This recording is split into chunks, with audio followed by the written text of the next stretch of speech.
میری بیماری کے بعد ہر ایک آزاد ہو گیا تھا. میں تو دواخانے میں تھا, بستر میں تھا. تو بعض لوگ بہت کچھ کرے, لیکن میں ان کو مورود الزام نہیں ٹھہراؤں گا. جو بھی غلط ہوا ہے مجلس کی طرف سے یا مجلس کے کارکنوں کی طرف سے یا مجلس کے ذمہ داروں کی طرف سے, اس کے لیے وہ لوگ ذمہ دار نہیں ہیں, میں ذمہ دار ہوں. اگر آپ کے ساتھ میری غیر موجودگی میں کوئی ناانصافی ہوئی, کوئی غلط ہوا ہے, تو میں اکبر الدین اویسی میرے پیارے مسلمانوں سے معذرت خواہی کرتا ہوں, معافی مانگتا ہوں.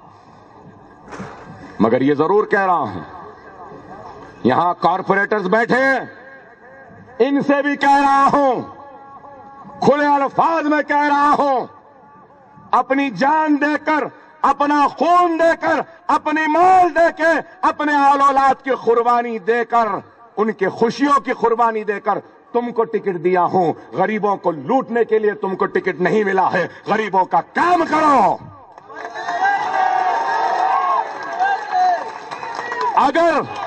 اگر ان میں سے کوئی غریبوں پر ظلم کرے گا یا ایک پیسہ بھی لے گا کسی کام کے لیے, تو خدا کی قسم جس طریقے سے ان غریبوں نے ان کو پھول پہنایا ہے, اکبر الدین اویسی وعدہ کرتا ہے کہ ان کے لباس کو تار تار کر دے گا, عوام کے سامنے لا کے ان کو بے عزت کر دے گا اور جماعت میں ان کو نہیں رکھے گا.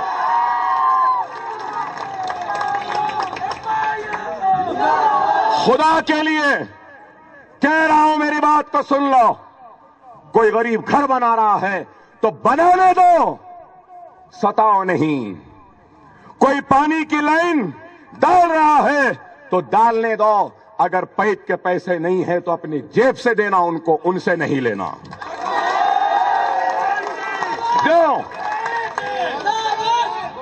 پانی کے لیے پیسہ, روڈ کے لیے پیسہ, موری کے لیے پیسہ. اب اکبر الدین اویسی برداشت نہیں کرے گا.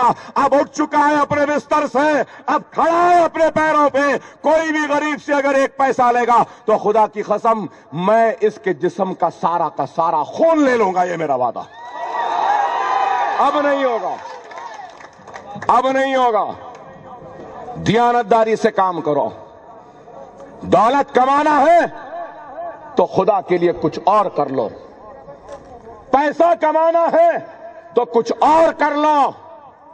اگر آخرت کمانا ہے تو میں جیسا کہتا ہوں ویسا کرو, تو دنیا بھی ملے گی, آخرت بھی ملے گی. دنیا اجر دے یا نہ دے, اگر دیانتداری سے خدمت کریں گے نا تو اللہ ضرور اجر دے گا. میں دیانتدار تھا, ایماندار ہوں, اس کا ثبوت اللہ نے مجھے دیا. 3 گولیاں لگے, آدھے گھنٹے تک دماغ کو خون نہیں جا سکا. انسان کے جسم میں 5 لیٹر خون ہوتا ہے. مجھے کتنا خون چڑھائے آپ کو معلوم؟ 40 لیٹر چلائے. ایسا چڑھا رہے تھے ایسے نکل جا رہا تھا. پھر بھی زندہ ہوں. کیوں؟ ارے ان غریبوں کی دعا تھی میرے ساتھ, اس لیے زندہ ہوں. اللہ مجھ سے کوئی بڑا کام لینا چاہتا تھا, اس لیے زندہ ہوں, اس لیے زندہ ہوں. اگر تم بھی کام کرو گے دیانتداری سے تو اللہ تمہارے کام کا اجر تمہاری آل اولاد کو نیک, صالح و سچا بنا کر تمہارے مصیبتوں میں غیبی مدد کر کے کرے گا. اگر بے ایمانی کرو گے تو نہ دنیا ہی ملے گی نہ آخرت ملے گی. خدا را یہ عوام کی خدمت کو دنیا کی خدمت نہ سمجھو, یہ ایمان کی خدمت ہے اور آپ نے آخرت